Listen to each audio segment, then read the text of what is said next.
Welcome to the Alcohol Addiction Podcast. I am, of course, your host, Lee Davey, although it doesn't look like me because I've had a shave today, which I don't have very often. And it transpires that I'm the only person who shaves his facial hair and looks older. I mean, what's that all about? My guest today, Jared Tendler, doesn't have any facial hair whatsoever. How's life, Jared? I actually just shaved an hour ago, so not only do I not have any, I literally don't have any. But you do look younger. I look older. See, I don't think that's true. I feel older. I don't know. I see some wrinkles popping up, man. I'm 38, and I know I'm, well behind you, but I'm still feeling old. So that's exactly what Liza said to me. She said, "I can see your wrinkles." But I think it's because I smile so much. I like it's really the ones like right around my eyes. So. Who knows? We are aging very well, Jared. You still look, even though you're 38, you still look like a little whippersnapper, and I know I do. So, how's life anyway? Yeah, life is good. Life is good. Daughter's almost 3 years old. It's amazing age. I know you've got a young one as well running around now, or I guess not running around, but work is great. Yeah, I feel like hard to complain. I wish I had more time for golf, but maybe one of these days. To give the listeners a little bit of background, me and Jared know each other. I'll explain how we know each other. Back in the day when I decided to quit alcohol and then subsequently quit my job to become a professional poker player, Jared was just hitting the poker circuit in a big way as the only mental game coach out there at the time, which is pretty ridiculous when you consider that professional poker players lose more money via emotional issues than they do technical ability. And so there's Jared teaching everyone to not have any emotional problems or to better handle them. And I was an emotional wreck when I was a poker player. So I thought to myself, I need this guy to help me out, but I know I'm not going to be able to afford him. So I contacted him and I said, hey, how about we do a little piece in a magazine called Bluff Europe, where you analyze my problems as a poker player and we write about them so people can learn.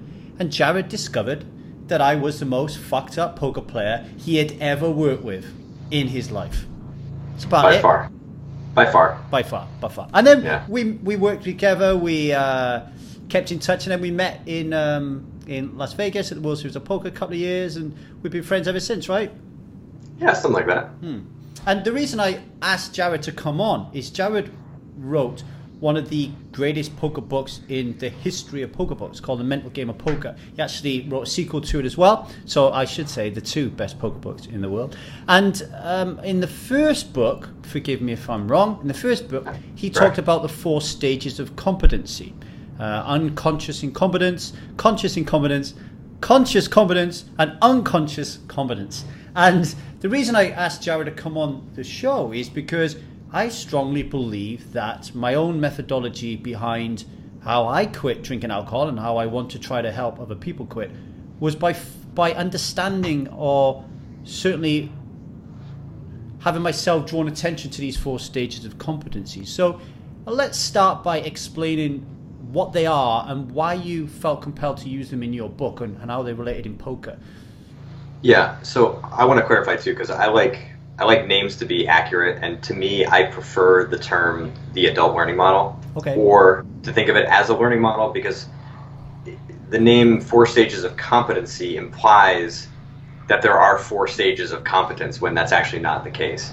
There are only 2. So basically the first stage, unconscious incompetence, you don't even know what you're bad at, right? There is such blind ignorance to your own weaknesses that you're unaware of them. And that doesn't mean that you're unaware of all of your weaknesses, but there are some that you're going to be aware of, that you're going to be unaware of, and that's always going to be true, even for myself. And so through some insight, through some advice from people, from an intervention, right, you get smacked in the face, or you become aware that this weakness exists. And so now you've reached the next stage called conscious incompetence. And the reason that incompetence is noted there is because being aware of a problem, being aware of a weakness, does not make you good at it. It does make you good at that weakness. It doesn't mean that you understand the correction or how to fix it yet, right? You're just aware of what's going on. The problem at this stage is that for lots of people, in many different industries, many different parts of life, they believe that once they become aware of something, that that's actually the completion. They've finished the race to actually learning something, when actually they've only stepped to the starting line.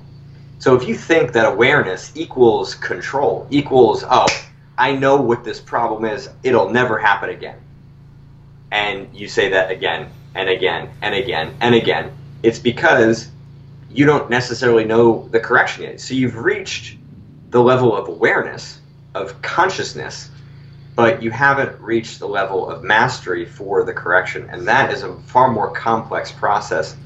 And depending on how deep the issue is or how severe the weakness is, you know, it could take an upwards of months or if not years to really master and go through the remaining 2 steps.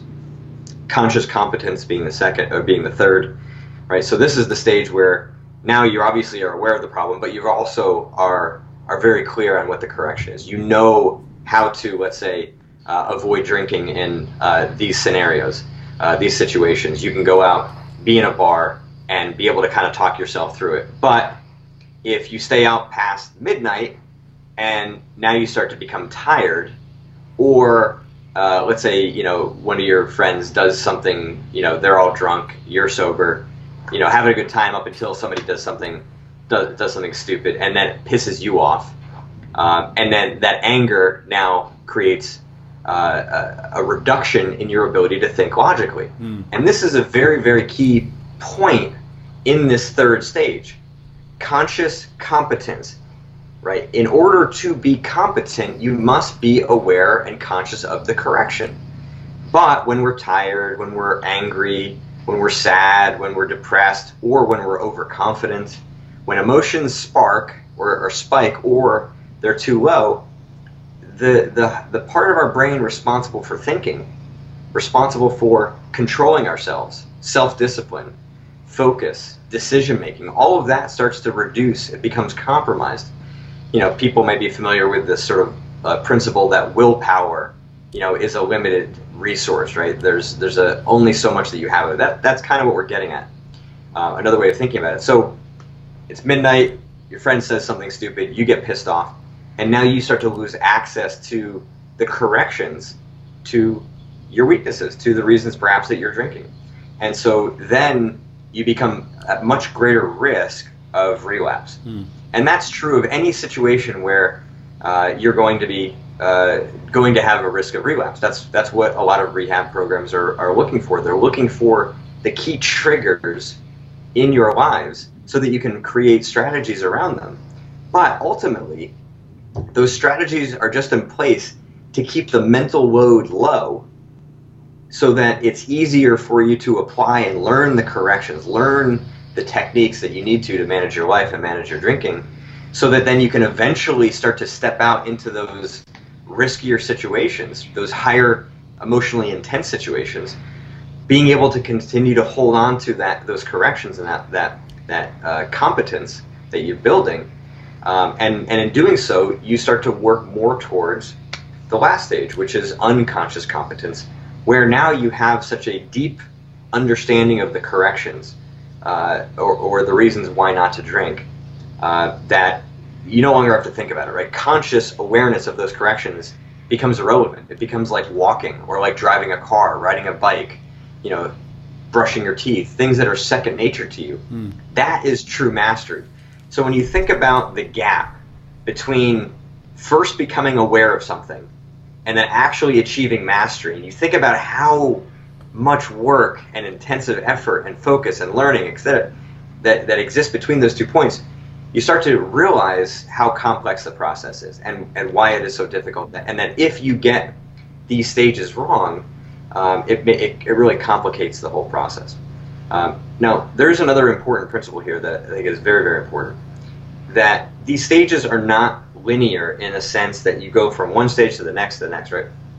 Once you become aware of something, you reach that conscious incompetence, you can very easily slip back to being unaware, right? Same scenario, after midnight, right? Wherever you are at risk of relapse, you're at risk of taking yourself backwards in that learning process. And so you kind of have to look at the adult learning model not in terms of like it being a very linear process, like an assembly line in a factory.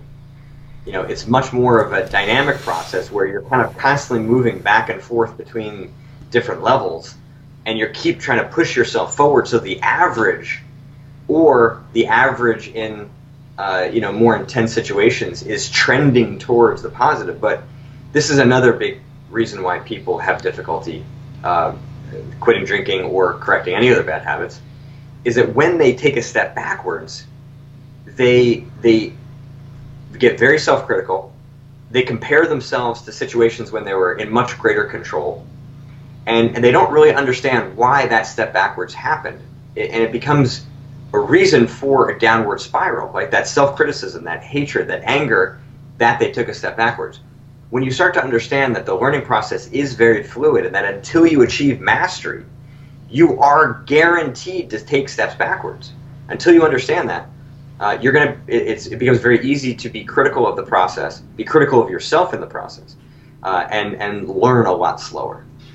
And I thanks for that recap. I thought that was really great. I think what I'm going to do is go back to the beginning, to unconscious incompetence, and talk about my story, so people can kind of relate the logic of the adult learning model with a story, a real life story of somebody going through this. Yep. And we can also then touch upon what I perceive to be my methodology, my actual framework, and how I think I eventually quit drinking and stayed quit. And we can also align that to the adult learning model. The first thing that comes up for me, though, before I go there, as you was talking there, Jared, was, I'm just speaking out loud here, so it's neither a question or what. It's just that I'm going to just waffle this out. Wax poetically. I'm going to wax poetically. You don't get from unconscious incompetence to unconscious competence by accident, do you? Like, you have to do the work, right, to get from point A to B, whatever the work might be.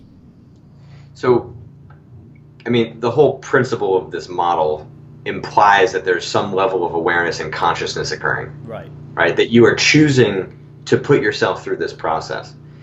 But there are lots of bad habits that we develop that occur without us even realizing. So, you can master a bad habit, right? I mean, like, unconscious competence doesn't mean that you're happy about the things that you're great at. I mean, that's a good point. The people who are drinking are masters at it. I mean, you think about some of the manipulations that people learn to avoid detection for drinking habits or other things that they feel shameful about and need to hide.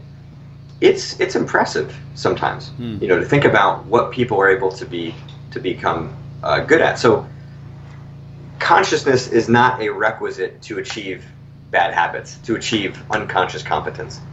Consciousness can accelerate the process, can make you more of a active participant in it, and an accelerator in it. I mean, you think about dogs, right?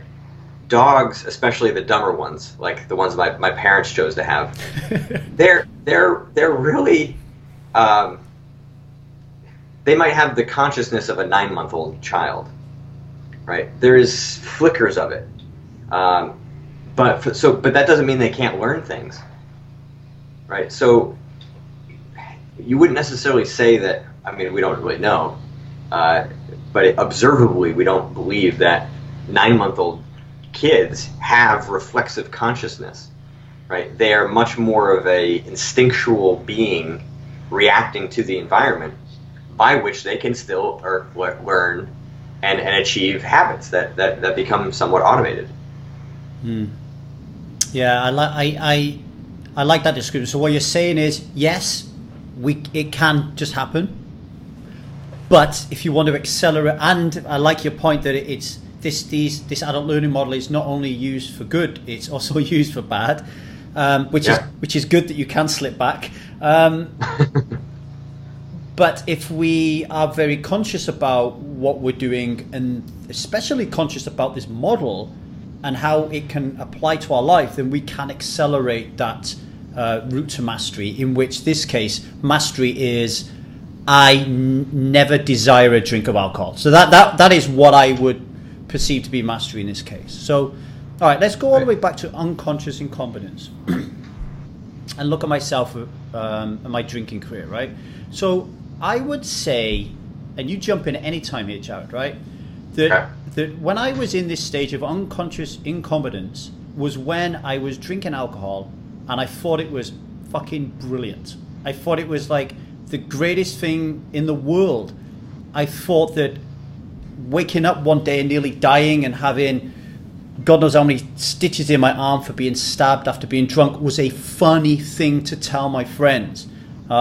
Waking up and not knowing where I was or who I was with was a really good story. Like having a really bad hangover and vomiting blood was funny. Like there was nothing about that period of time that I ever thought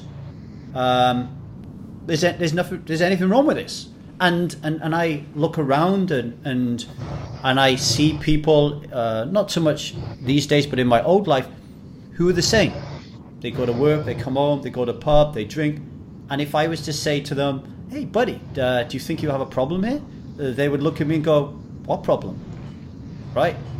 That's unconscious incompetence when it comes to drinking alcohol. Is there anything you want to add to that? No, I think that all makes sense. Mm-hmm. I mean, yeah. Okay, so if you have unconscious incompetence when it comes to alcohol, you're not really going to end up on the needy helper. You're not going to end up listening to podcasts like this. You're not really going to take too kindly to somebody like me coming along saying, do you want some help or anything? Because they don't understand they have a problem. And I guess a question I want to ask you, Jared, if you're in a relationship with, I tell you what, I had a message today off a friend, Facebook Messenger, saying, how do I listen to your podcast? Okay. So I immediately sent a message back going, oh, you okay? Because nobody wants to listen to my podcast for the fun of it, right? And this person turns around and says, oh, no, it's not for me. I have somebody who has a real problem with drugs and alcohol, and I want to help them out, right? How do you propose you can even notice that somebody is in this stage? And how do we go about even bringing it to their awareness? I know you're no expert on this, but I'm just interested in your opinion. Yeah, that is. I mean, I think that's one of the most difficult things. Is, I mean, so like the first step in AA is the acknowledgement that you have a problem. That comes from you. So that means they're not unaware. You have clearly reached conscious incompetence at that point. How you move from the darkness to the light is a very complex, question. Interventions, like there's a lot of codependency that often helps to support a person's life. There are people for whom will not wake up unless they hit rock bottom, unless they realize it themselves. So sometimes the codependency, and when I say codependency, I mean relationships where the drinking is being appeased by actions by somebody else. So somebody gets drunk and they get very angry and they lash out, and that is okay with the other person, with the partner or with a friend, and it just that is their lives. Those things coexist, and the dependency on this side, like why would somebody allow themselves to be abused verbally or physically, or well, maybe they have needs. They want that attention. They want love. They want esteem, and they, seek that in ways that are, by some measures unhealthy, but it works for them. So, sometimes the requirement for the person for whom that codependency exists, they actually have to be the ones that have to start to help themselves first. So it seems like the alcoholism or the person who is struggling with alcohol is the problem, when it takes two to tango. And so you have to look at yourself and look in the mirror and say, okay, what do I need to begin to change in my life? And if those changes occur for yourself, you become more aware, you start to work on yourself, et cetera, et cetera, et cetera. Then you're going to be in a position for which you can make better decisions in that relationship that may lead to that person becoming more aware. But ultimately, you know, we have the ability to make choices for our own selves. And, you know, especially when you are under the influence of a drug or alcohol, you know, your ability to be aware of yourself is significantly compromised. Yeah. You know? Yeah. So, you know, detox may be the only way. You know, how you get somebody to detox who's unwilling. Well, you know, it depends on the laws that exist in your country or in your state, in terms of how much outside influence a person can have on someone else. I think what comes up for me listening to you talk there, Jared, is something that's recently happened in my community forum. Okay, two people who are currently in the midst of trying to quit drinking alcohol. Okay, and there are different stages in that that journey. Both very close to the beginning, really. We're talking like 2-3 weeks sobriety. And both of them were looking at this night out. They were going to go sober for the night, and they were really, really worried how they would be able to react to their friends' reaction to them not drinking. Okay. And there I am at home, crossing my fingers, waiting for them to check in the next day to see whether they've relapsed or not. And both of them got through the evening without drinking. And I was so proud of them. I always love that. I get really happy, you know. But they both said something very interesting. When they were asked why they weren't drinking, they kind of started out kind of lying a little bit, okay, to kind of deflect from the bigger issue. But as they gained more confidence, as more people asked them, they just thought, fuck it, right? And they told him, I don't want to drink anymore because I have a problem with it. To which two of their really closest friends turned around and said, yeah, I always wanted to have a chat with you about that. I'm glad that you quit. And both of them said, I really need to talk to them about that at some point because I want to know what they meant. Now, when it comes to unconscious incompetence, and Jared said, how the hell do you get someone who's suffering from unconscious incompetence into detox? Please, please, please, if you're listening to this podcast and you know somebody who is struggling with alcohol, and you, after listening to us talk about unconscious incompetence, i.e. they are not aware that they have a problem, please find that confidence and caringness and well-being to actually sit them down and explain that you believe that they might have a problem, or to suggest that they consider whether or not what they're doing is good for them, their family, or their surroundings. Because I believe that conversation, even if it goes awry and they don't agree with you, might actually kick them out of unconscious incompetence and into conscious incompetence. Do you agree with that? Yeah, absolutely. I mean, I think we talk, you know, when I was talking earlier about like the repetitions required to go from conscious incompetence to mastery, to unconscious competence. There are sometimes a lot of repetitions that need to occur to go from unconscious incompetence to the awareness, to this gap that we're describing. So maybe it's that, you know, you saying something and you get somebody else to say it, and maybe 6 months go by and you mention it again, or something happens. It's like it becomes kind of incalculable, the influence that a conversation may have, you know, until well afterwards. You know, when I was in my my training program to become a therapist, what my supervisor mentioned, this idea that I thought was really profound. It was, you know, very often we're planting seeds, and we really don't know which ones are going to germinate. We don't know if they ever will, and we probably won't get to see them to fruition. But, you know, you just know that the planting of those seeds, to me, it's the repetitions, it's the conversations, it's the calling things out. It's incalculable what the influence may be, but, you know, can you live with yourself for not saying something? Is the relationship as it exists right now worthwhile to you enough to, if the relationship is worthwhile to you, and then it means that it's worthwhile enough to try to help somebody. Yeah. Because you in the short term, you almost have to be like comfortable with the idea that the relationship may temporarily disappear, or maybe even permanently disappear. But if that's true, that means the relationship is not working. because of the problem that somebody has and the care that you have. So it really is an act of love to tell somebody like the hard truth. Yeah. It's almost more punitive to withhold that. You can, before we move on to conscious incompetence, is another point I think that I want to make here to listeners because I think it's important. I talk a lot on these podcasts, in my videos, in my book recommendations, about the importance of communication skills and building your communication skills. Very definitely at the heart of the destruction of my first marriage, which I thought was alcohol, wasn't alcohol. It was an inability to communicate with my first wife. Something that even today still plagues me in my beautiful relationship I have today. Okay.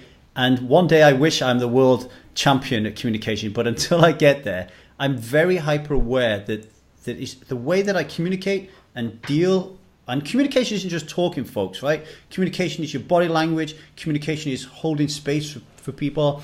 It's critical that you improve your communication skills, particularly if you're in a relationship with someone who is drinking alcohol and suffers from unconscious incompetence, right? Example, my first relationship, my wife suffered from unconscious incompetence. She didn't know she had a problem. And one of the reasons she really strongly believed she didn't have a problem, and this is another learning point, is everybody around her supported her drinking by telling her she was really fun. Because they never saw the carnage behind closed doors. It's almost like the children who grow up to be conditioned that alcohol's fun because Uncle Johnny always comes to you and gives you a big hug and a kiss and gives you £1. But when you go to bed, you don't see Uncle Johnny slapping Auntie Maria across the face and puking on the floor, right? And it was a little bit like that in my first marriage, where even when I told them I was going through a divorce because of the drinking, and I blamed the drinking at the time, they would say to me, well, I think she's happy. Like, I don't see what the problem is. So what I'm trying to get at here is, when I was trying to salvage my marriage and wanted to make her aware that she has a problem, otherwise she's never going to change, right? I went about it the wrong way to start off with. I just said, hey, you've got a fucking problem. Well, what's that going to do? It just leads to conflict, right? And then as I got smarter about it, I started to ask myself these questions, and I want the listeners to think about this themselves. Who is more likely to connect with this person? It might not be you. Who is someone they trust the opinion of?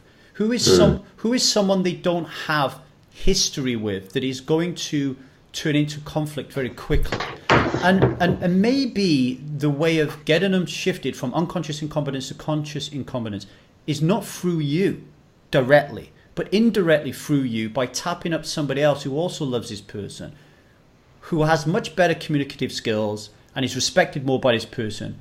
And I think that is really important. There are so many wives and husbands who come to Needy Helper. The wife's quit, the husband hasn't, and the wife is trying to get the husband to quit. Well, it ain't gonna work, because I don't know about you, Jared, but if I am gonna, like, the one person who can get me angrier than anybody else in the world is the one I love the most, which is my wife, right? It's just the way it is. So I don't know if anything you want to add to that. Yeah, no, I think that's very smart. I mean, I think one of the things that I have learned to do well, I think it's one of the things that I'm best at in my coaching, is being able to work around people's defenses, their natural resistance and their hesitance. And, you know, you need to have a kind of like a trust. There needs to be a trust factor that's there in order for like the relationship to work, right? In order for me to be able to have an impact on somebody. And so, yeah, I think it's a very wise strategy to find somebody for whom it is not going to put up the wall and the defenses and just basically shut down, end the conversation, or, you know, participate in the conversation, you know, with one foot out the door, you know, heading to the bar. Yeah, definitely. Okay, so moving from unconscious incompetence, just to recap. So unconscious incompetence is, I'm a lush, I'm an alcoholic, I've lost control of drinking, whatever it is. Unconscious incompetence. Unconscious incompetence. I've lost control of my drinking, but I don't know that I have, right? just to recap, like I do not know I have a problem. Okay, that is unconscious incompetence. Okay, you're unaware, and I think outwardly delusional, living in your own world, living in a bubble. Like there's a degree to which, and frankly, people in this stage are often outwardly very confident, like you were. Yeah. That overconfidence is a function of the severity of their incompetence, right? They are so unaware of their incompetence that they become overconfident in a sense. Yeah, so there are large delusions that don't match reality. Yeah. I that sounds very much like the situation I was in. So moving on to conscious incompetence. So on myself, this is where when I reach this phase, I'm going to describe this phase, I now start to think this isn't right. The hangovers, I had suffered from terrible hangovers. Like I literally would wake up in the morning and be sick all day until I was vomiting blood. And then say if I went out on a Saturday, I'd spend all day in bed on a Sunday vomiting blood, and then I would still be hungover Monday going to work. That's how bad my hangovers were, right? I started to argue regularly with my wife at the time, okay? I would black out continually. Like when people talk about I moved to a blackout phase, like I always blacked out. But there was a point when I started to think, no, this isn't right. And it came around the time when I started to worry that I was going to lose my marriage. And it came around the time when I had a child. And I started to question whether or not I wanted to bring this child up in this environment. And suddenly I'm saying to myself in my mind, but I'm not really talking to anyone about it, Lee, you have a problem here. I'm drinking too much alcohol, but I don't really know what the solution is, because the solution cannot be quitting alcohol. It's like breathing. I cannot quit alcohol. So here I was in this kind of conscious incompetence phase of knowing I've got a fucking problem. I don't need anyone to tell me I've got a problem. Bearing in mind, in this time, if someone had told me I got a problem, I still would have defended myself and said I hadn't. But I knew I had a problem, but I didn't know what to do with it. Is that about the right summing up there?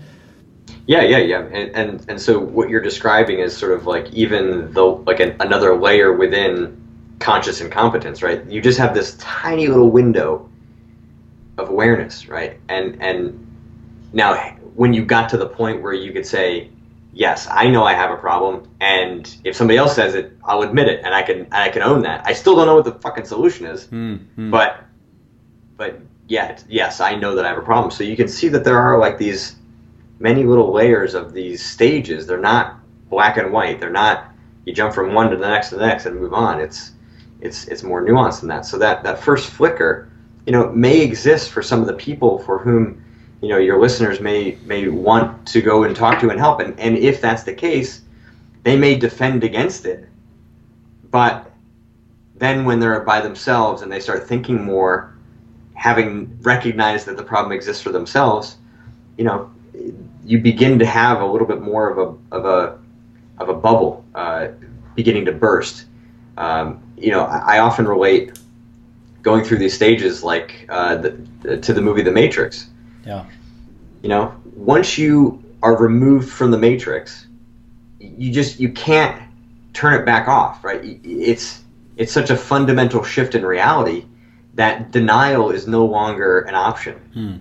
And so that's part of the like momentum of consciousness, right? It will start to build because now that you've got this little flicker of recognition, the next time you go and drink and wake up like you were describing, and the pain becomes more palatable, and you start to then, you're walking down the street and you see a young child. Maybe it's the evening. It's like Friday at 7 o'clock, and you're kind of stumbling around, having had 4 or 5 beers, a little bit buzzed, and you see a young child like at the bar, and you start, it just, these ideas, they start to kind of take root, and they start to build momentum in our minds, and that again, it could take 6 months before, there's strong enough consciousness to know, or to know that you want to start taking action. Yeah. Whereas the step that you were just describing, it's like, I have a problem. I'm not even willing to admit it. It's there. I'm not going to do anything against it because drinking is not drinking is not an option yet. Yeah, yeah. And there's three things I want to touch upon there that come up when you was talking. The first is, pardon me, to go back to what you said about these stages not being linear, okay, and that you can move in and out of them. And initially, when you was talking there about the gap between unconscious incompetence and conscious incompetence, I actually thought to myself, oh, once you get it, like you said with the Matrix, you can't go back. But then I thought of something which could be a potential problem, okay? And I want to talk about that right now. If you're listening to this podcast, you are definitely either in this stage of conscious incompetence or you're beyond this stage because you're listening to this podcast, unless you've completely accidentally downloaded it thinking that I was something else, right? You are probably 99.9% of you are in this stage where you've started to realize that alcohol is an issue, but you're really not quite sure what to do with that information. And you've done some Google search and you've ended up listening to this podcast. And I'm either going to make some sense to you or I'm not. Okay? Here's a problem I think you have right now that you need to think about very seriously, right? Who you associate yourself with right now, the type of people you hang around with right now, the type of people you talk to and you listen to and you take education from, intelligence from, direction from, the mentors, the wings you fly under right now are so important. If you hang around with a crowd who tell you that you do not have a problem, that drinking alcohol in moderation is fine, that what is going on with you goes on with everybody around the world, that everything is okay, then you and the driven by the addiction, okay, what I call the resistance, could very well push you back to unconscious incompetence.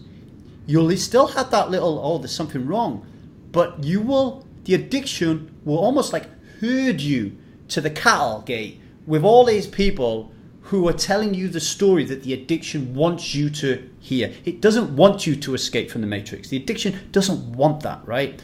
So you've taken a good step here right now. You're listening to this podcast. You're listening to me and Jared talking about this stuff. Now make an even bigger step. Join the Needy Helper Forum. Surround yourself with people who are going to tell you that you've got a problem, but support you with that, to allow you to be your authentic self, to talk and explore what the hell is going on with you without being deemed to be an alien or weird or strange. Because when you tell people, I'm not drinking, they will ask you, well, what's fucking wrong with you? No, there's nothing wrong with you. It's the people who drink too much alcohol, there's something wrong with them, right? So I thought that was really important. The other thing that I wanted to touch upon was the pain versus pleasure principle. You know, I'm on the video now showing my 23 stitches. I was 18 years of age, got into a fight in Cyprus, got beaten up, got stabbed, okay? I was drunk out of my mind, high on drugs as well. Doctor said to me, you're really fortunate that you didn't cut your main artery. And if you blacked out in that situation, which I was, you could die, right? And I thought it was hilarious. I created pleasure out of it. But what Jared's talking about there, when you move into conscious incompetence, is you start to get these things start to be more painful.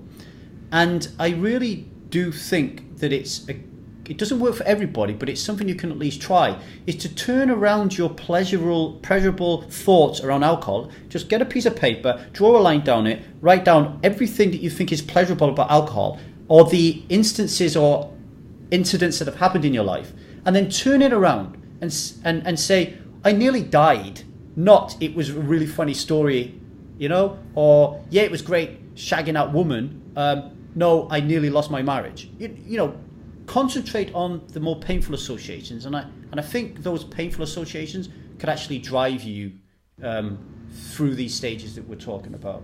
I forgot what the third one was. I'm just gonna. I like that idea, and the next layer that I can suggest to people, if they're willing to go down that road, it's to ask yourself, why would almost dying be funny? Like what is the reason to make that pleasurable when it's, you know, in a measured reality, right? Amongst most people who are grounded and healthy, that would be incredibly scary and concerning.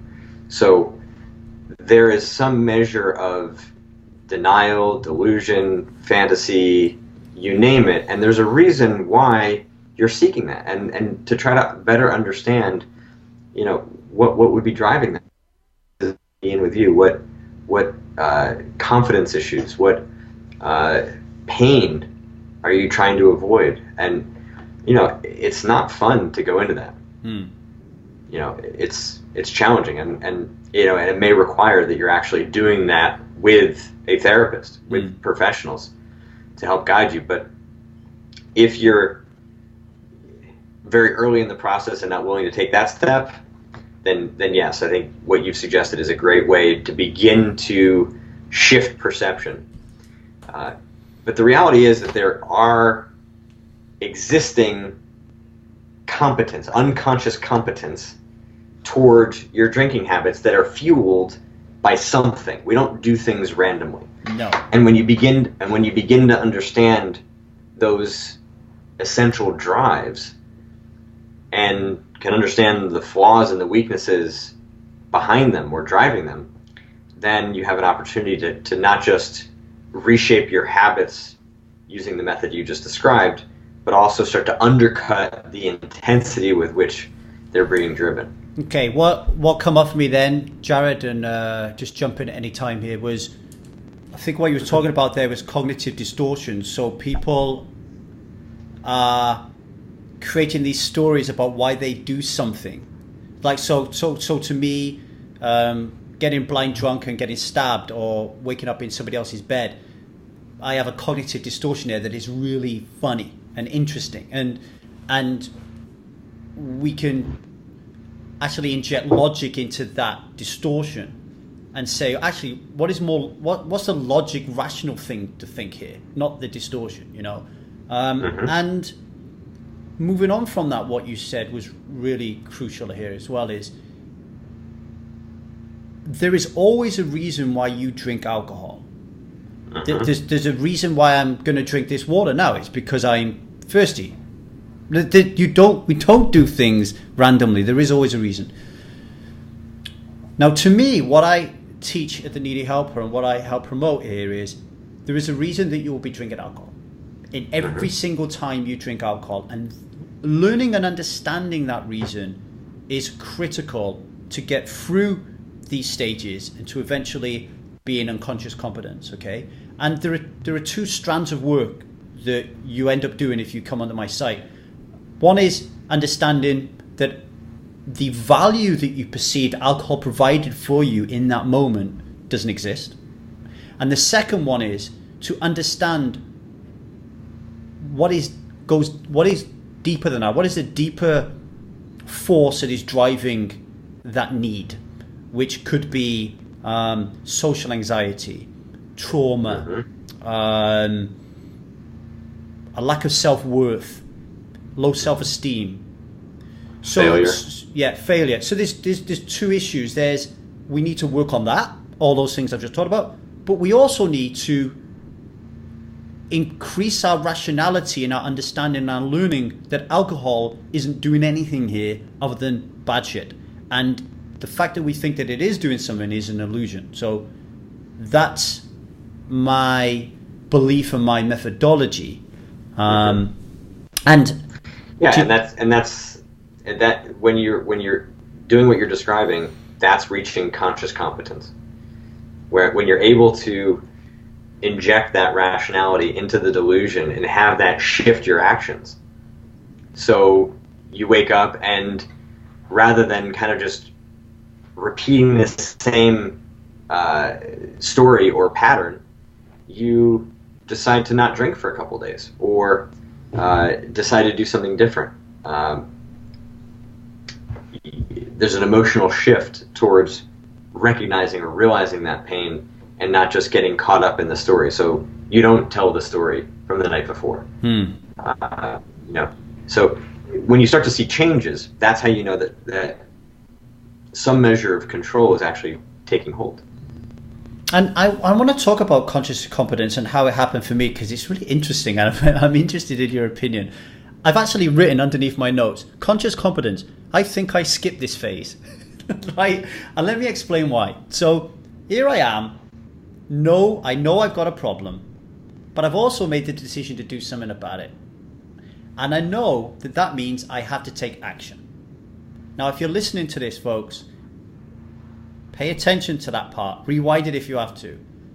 Although it's our thoughts that generate everything that we do, it's our actions. It's us doing something that is going to move us on, right? So I know that I'm got a problem with alcohol, and I'm saying to myself, I'm going to do something about this. I'm going to take some action. What did I do? I read a book. Now, here's where I would like your opinion. Let's say I read this book in a month, okay? There's nothing else happening. Nobody else is communicating with me. There is no forum. I'm not talking to anyone about it. I'm not going to AA. I'm not going to meetings. I'm not even stopping drinking. I'm just leafing through a book. And the book was Alan Carr's Easy Way to Control Alcohol. And it was Alan Carr that first introduced to me the methodology that alcohol holds no value for you. I think it helped that 10 years earlier I'd read The Easy Way to Control to Stop Smoking, and it worked for me straight away. So I already had that unconscious competence for not smoking ingrained. Oh, I think I'm actually waking up to what happened here now. So then I read the alcohol book, and then I just quit. After I finish the last page, I don't drink ever again, right? Now, and the reason I raise this is that when I was looking at the Wikipedia version of conscious competence, it said we actually try to put our learning into action, but we have to have intense concentration for us to do it. Now, if we use that analogy with drinking alcohol, it would come out like this. I've read the book, I go to the pub, and I'm really freaking out about drinking, and I really have to concentrate really hard not to drink. But that didn't happen. So this is why I'm kind of thinking to myself, where did my conscious competence happen? So a couple questions. Did you ever have instances where there was a question in your mind where there was any emotional effort required to avoid the satiation of the impulse to drink? Never. And it was the same with smoking. The difference between stopping smoking 10 years earlier was I was really, really nervous going to the pub that first night after finishing the smoking book. I said to myself, how am I not going to smoke? And I went out, and everyone was offering me cigarettes, and I said, no, I don't smoke. And I really didn't want to smoke, but I was nervous. 10 years later, the truth is, 10 years later, when I buy the book, the alcohol book, I tell myself, Lee, you've quit. Like, I don't even think I needed to read the book. So were you drinking while you were reading it? Yeah. I think I told myself, I'm because he says to carry on drinking while you're reading a book so you can better understand what he's trying to say to you. So it's a lot easier, I guess, for you to digest that you're killing yourself, or the alcohol doesn't taste nice while you're tasting it, right? Because I often say to people, if people say to me, well, I love the taste of alcohol, you know, or the best one is alcohol gives me a buzz. It like really improves the mood, like my mood. Okay, well, just lock yourself in a room with a couple of bottles of red wine, with no phone, with no telly, with no radio, with no people, with nothing, and drink it, and you should have the time of your life, right? And really analyze it rationally. And of course, nobody ever goes through with the experiment because it just sounds so dumb. Yeah. I guess I don't know. It's almost like using the Matrix analogy again. I sat down in that chair that Neo did, turned around to Alan Carr and said, I want to learn Kung Fu, and at the same time, I want to raise all association to value with alcohol, and he literally clicked his fingers and it worked. Yeah. Yeah, I mean, I have a hard time believing that you achieved unconscious competence instantly, as if it was like downloaded to you. But I get that the degree of conscious effort was very minimal, which suggests to me that the same mind that was capable of creating such a delusion when you were drinking was powerful enough to create like another reality and to live that reality almost as instantaneously. So the power of your mind is clearly very, very strong. And this is part of the problem when I then say to myself, let's just be blunt here. There is a big difference between someone who's quit alcohol and someone's capability to teach somebody else to quit alcohol or anything.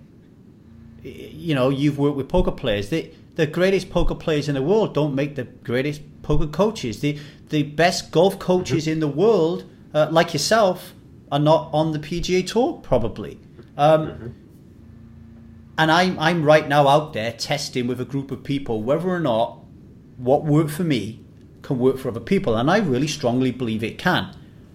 One of my challenges is this leap from conscious incompetence to conscious competence, and then on to unconscious competence.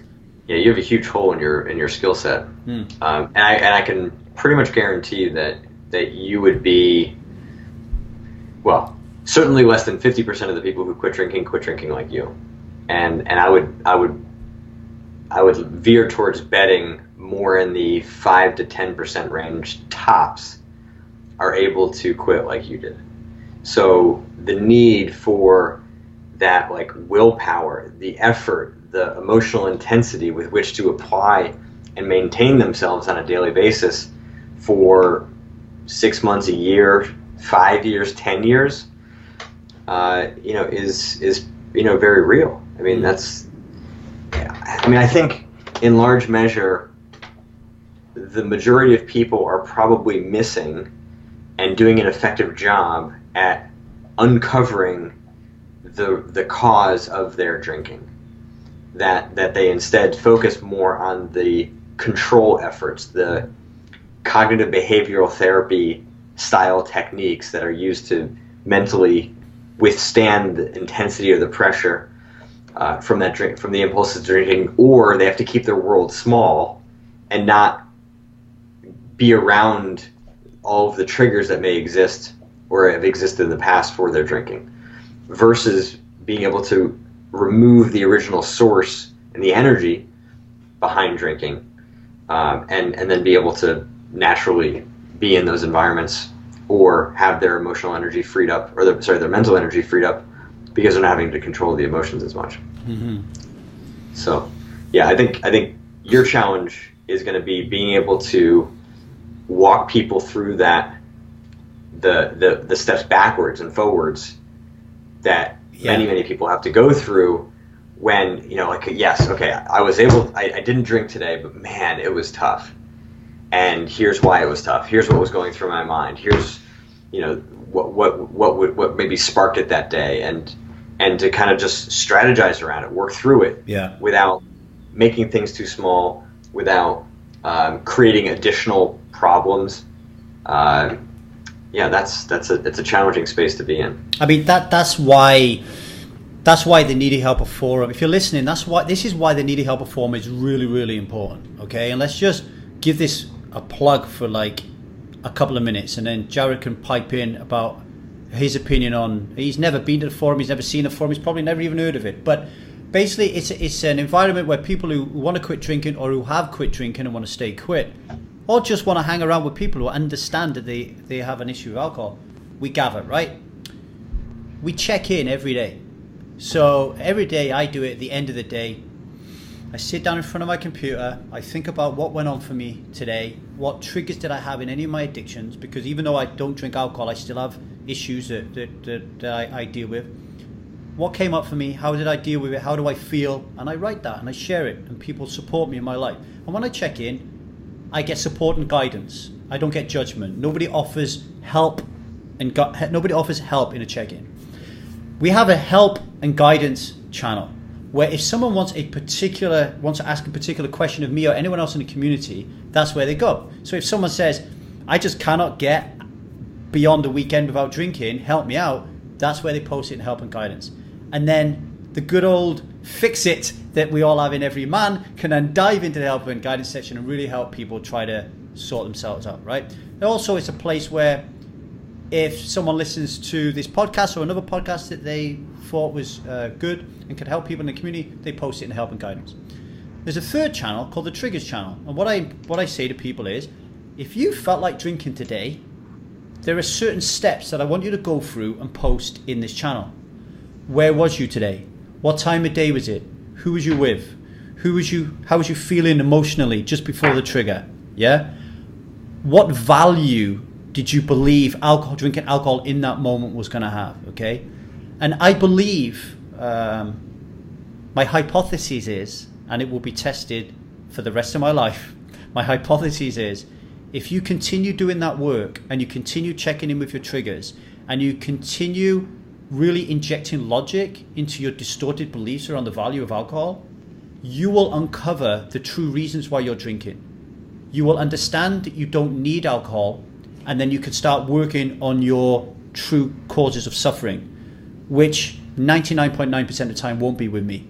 There'll be trained therapists like Jared and other people who come on this podcast who are trained to help you deal with trauma, low self-esteem, etc., etc., etc. My job is to get you to see and understand at an unconscious competence level that alcohol does not offer you any value here, okay? And what Jared just said is my big hole in my theory is whether or not we're going to be able to take somebody from, I know of a problem, but I don't know what to do about it, bearing in mind they're going to be addicted to this substance chemically, right? To, oh, yeah, Lee's told me it's got no value in it, so I don't need to drink anymore. And so that's why I really encourage you to get over to the forum right now and join up. It's free of charge.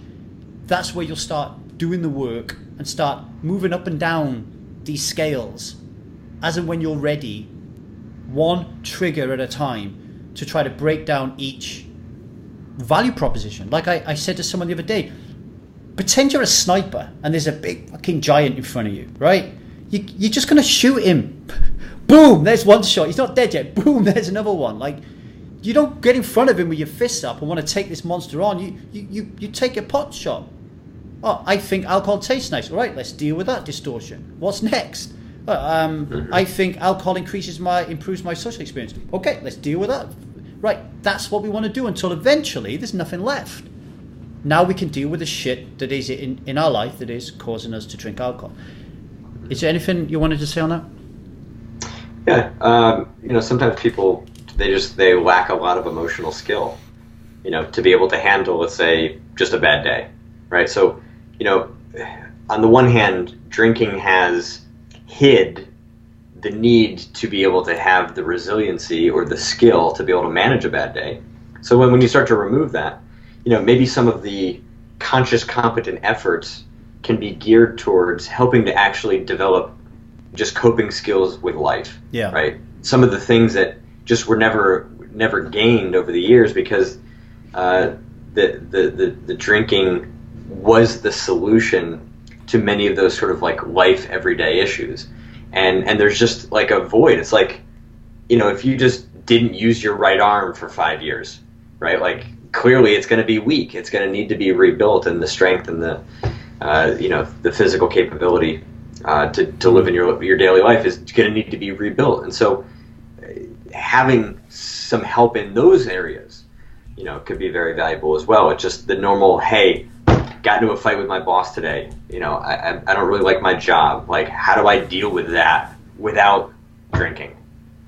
Okay. Not just necessarily the drinking itself. On that point, just to use another great analogy, and if you haven't watched the Matrix trilogy, please go out and watch the Matrix trilogy. Not only will you be entertained, but really think about what it represents in life. So what Jared was just saying there, if you've been using alcohol as a coping mechanism to deal with life, thereby negating the need or even seeing the need to build a skill, an emotional skill, or no, generally an emotional skill, right? You will end up in that scene where Neo is pulled out of the Matrix and he's got all, it's like he's gone for like a major kind of acupuncture session, right? He's just completely full of needles because his muscles have atrophied, because he's never used them before. And then he says, why do my eyes hurt? And Morpheus says, because you've never used them before. And this is the same. And if you remember in the Matrix, when Neo really kind of got it, he wanted back. He wanted to go back to where it was. And I use Plato's allegory of the cave as the same thing. You know, Plato's allegory of the cave is when people are born in this cave and all they do is stare at this wall for their entire life, and then one day someone escapes and runs out of the cave, but the brightness of the sunshine outside makes them want to run back to where they came from because they're so afraid of what is new. But eventually when they go out there and they see that, oh, this is the real world and the shadows that we saw on the walls didn't exist, the first thing he does is run back into the cave to tell his cave dweller mates that the real world's out there. Well, of course, they all plot to kill him because they think he's mental. And it's because they're in different stages of this model we've talked about. What we do on the Needy Helper is we provide those tools for you. How do we do that? We interview people like Jared on the Alcohol Addiction podcast. We leave his contact details so you can hire him. We interview so many different experts in so many different fields, not only to give you the ability to self-help, but to seek them out for further training.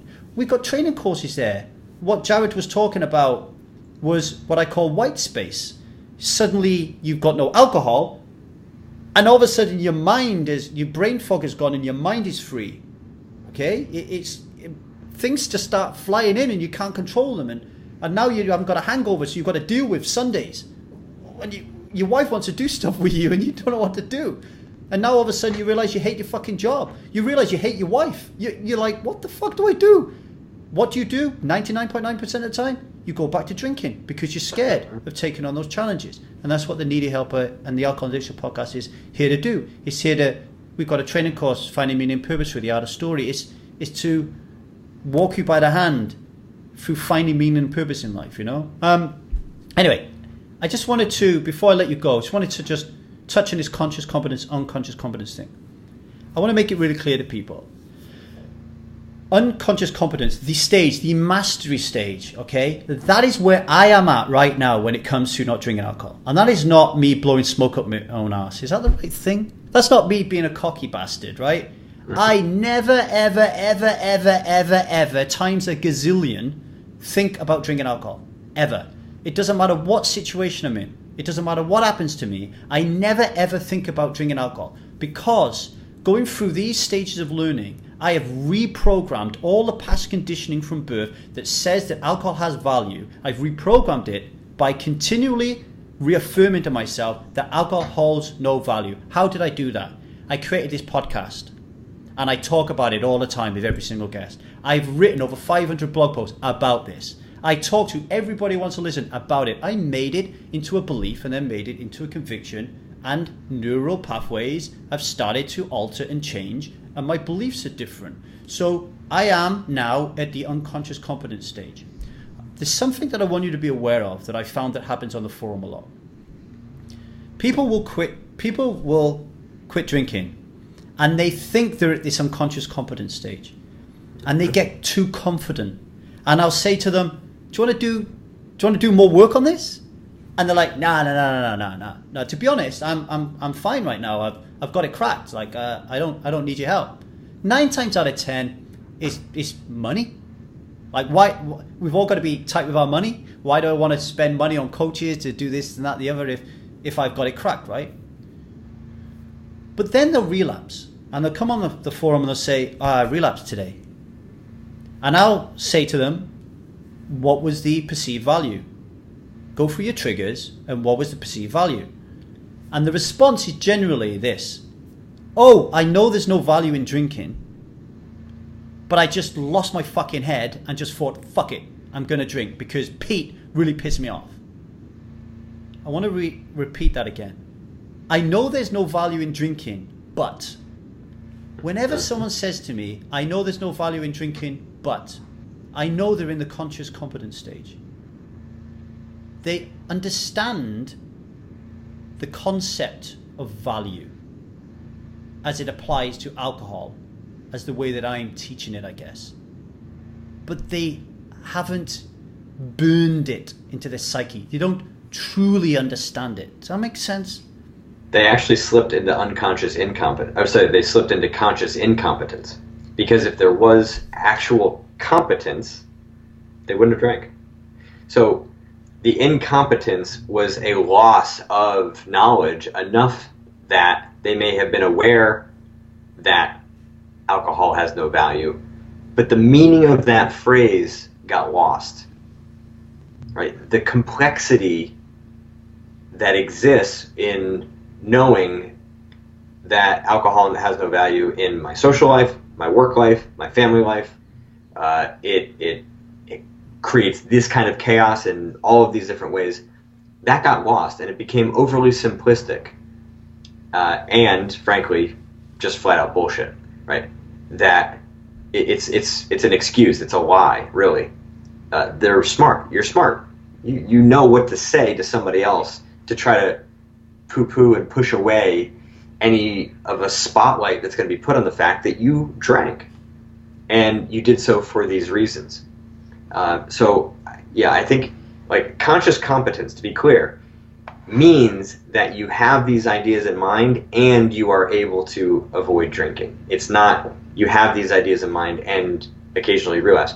So not only was that person not at the unconscious competency stage, but they were working pretty hard to have sustained their degree of avoidance using conscious competence, using mental effort to hold in mind the cost of drinking, and then it got lost because, well, not only was it not mastered, but then something else was at play here. It wasn't just about Johnny who pissed him off. There was some other erosion that occurred, and that certainly can be blamed on overconfidence. Overconfidence, like, because if you think about it, the brain is built for efficiency, right? It's built to focus on things that are required for learning. You don't need to keep thinking about walking once you know how to walk. You don't need to keep thinking about driving other than to be aware of your surroundings and focused to be able to drive effectively. You don't need to think about your hands on the wheel and all of the nuances that you did when you were first learning. So once you achieve unconscious competence, focus gets to be turned elsewhere. So the overconfidence indicates to the mind, I don't need to keep focusing on the competency to maintain my drinking. And so what happens day after day, you start to lose a little bit of the strength that had accumulated over time. And that erosion occurs, and you get closer and closer to a place where drinking becomes inevitable. So, overconfidence is incredibly dangerous. And yes, it is hard to know when you achieve unconscious competence. But I think in large measure, when you have proven for a large chunk of time that there is not even an impulse, right? There is no control needed under very difficult circumstances. Death, divorce, moving, like the big stressors in life, work change. When you're able to be in those situations without even having the impulse to drink, it just doesn't even come to mind. It's like 2 weeks go by after a family member dies, and suddenly you remember, or somebody tells you like, hey, I haven't, how you doing with the drinking? You're like, oh my God, like I didn't even, it just never crossed my mind. Whereas if this was 5 years earlier and the same scenario had happened, maybe you would have been able to control it, but you would have been salivating for a drink. You avoided it, but so there was conscious competence. 5 years later, there isn't even the impulse, kind of like where you are now. Have you ever seen the Netflix documentary Legion, the Marvel? No. Do you like Marvel superhero kind of stuff? Actually, not at all. No. Well, if anyone's listening to this and they're normal and they're sensible, not like Jared, then Legion is an absolute beautiful show, right? But it's about this mutant, and inside his mind is he's a psychic, right? But inside his mind is another powerful mutant that embedded itself in his mind from birth. And the whole first season is this battle between who's controlling the mind. And there's a scene right at the end where they manage to put this hat around his head, and it puts the little guy inside, the really bad mutant inside his mind. It puts him in a coffin. And because it's in a coffin, it now allows him to be David. It allows him to be himself while this thing's in a coffin. But he still knows that at some point this fucking thing is going to break out of the coffin. And that's what we're talking about here, right? Think about your addiction being put in a coffin. It's always going to want to break out. And in my opinion, the only way to make sure that that coffin is nailed fucking tight is unconscious competence. If you are not there, then your addiction is waiting for a divorce. It's waiting for a death. It's waiting for to get sacked. As soon as those things happen, it will break free of the coffin. I just want to make one change to what I said earlier on. There is value in drinking alcohol. There is one value in drinking alcohol. If you want to deliberately hurt yourself, there's value in drinking alcohol. When I went through a divorce, I relapsed. And everyone said to me, I thought you said there was no value in alcohol. And I was saying, well, there's not. Well, what are you drinking for? Because I want to damage myself. I don't care. I don't care anymore. So when you reach that stage, go and seek help, because that means you're in a really, really precarious situation, bordering on maybe even suicidal. But other than like damaging yourself, what the Needy Helper is all about is helping you as much as we can to get to unconscious competence. Because I'm telling you now, if you want to live life where you walk into a pub with your friends and you are salivating and you're using willpower to prevent yourself from drinking, then what kind of fucking life is that? Just have a drink. Like, the Needy Helper is not like ban alcohol in the world. The Needy Helper is about having a wonderfully enriching life. Willpower doesn't allow that, because you're always living a life of lack. So I am at unconscious competence. I know a lot of people who are also at unconscious competence. I really believe that everybody is capable of getting it there. How they get there, I don't know. But I believe everybody is capable of getting there. And the key thing is, you need to believe you're capable of getting there as well. And you can't see Jared, he's nodding his head.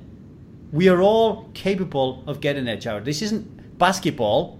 This isn't fucking horse racing where you need to be like a certain size. This is mental, okay? So I'm going to end on that note. The reason I brought Jared on here and the reason that I'm talking about this is I want you to clearly see the power behind unconscious competence and understand there is a big difference between knowing you fucking got it licked and thinking that you might have got it licked. And don't stop doing the work until you get to the ladder. Don't wait until your marriage is falling apart before you see a counsellor.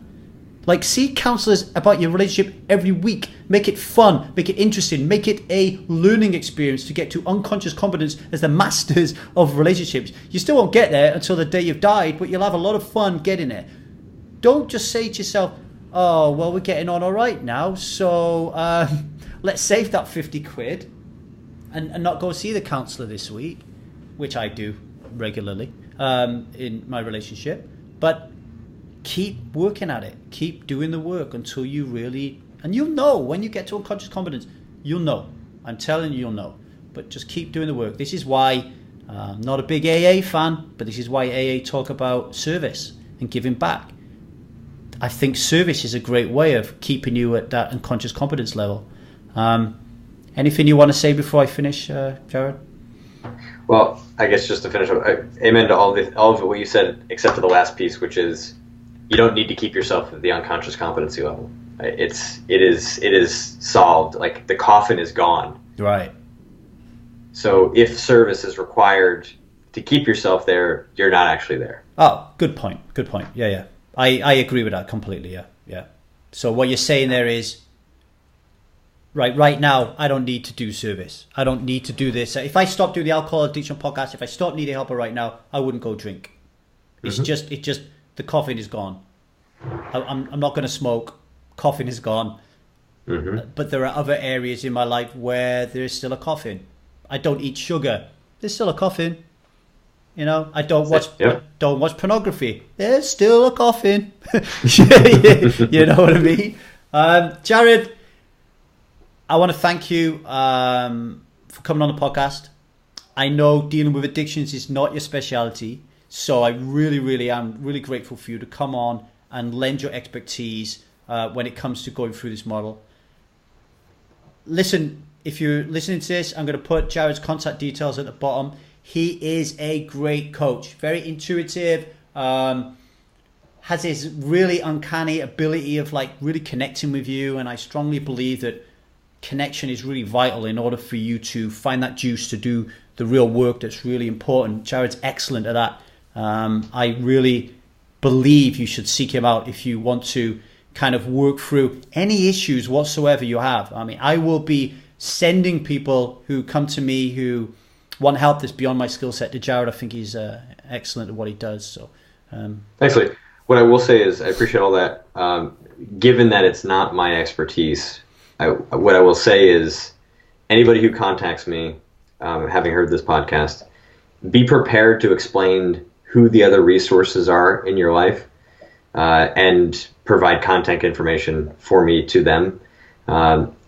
See me as another piece of the puzzle. I will not be the only source for help for you, even beyond Needy Helper. There needs to be another therapist for whom you are seeing in person, or if you're 5 years sober and you're looking to kind of optimize some things in your life, that may be another scenario. But if you are looking to me to help you to stop drinking or to help you to in the early stages, and I will not be the only person, the only professional working with you. I will happy to be another piece of the puzzle, but I'm not equipped. And because we're working remotely, which is how I work with a majority of my clients, I'm not comfortable doing that. There's too much responsibility on my part, and I won't take that. So, just be prepared to explain your situation and how I will fit into helping you, and I'll consider it. Jared, thank you. In the meantime, everybody listening, stop drinking, start thinking, because you only get one life. Thanks for listening.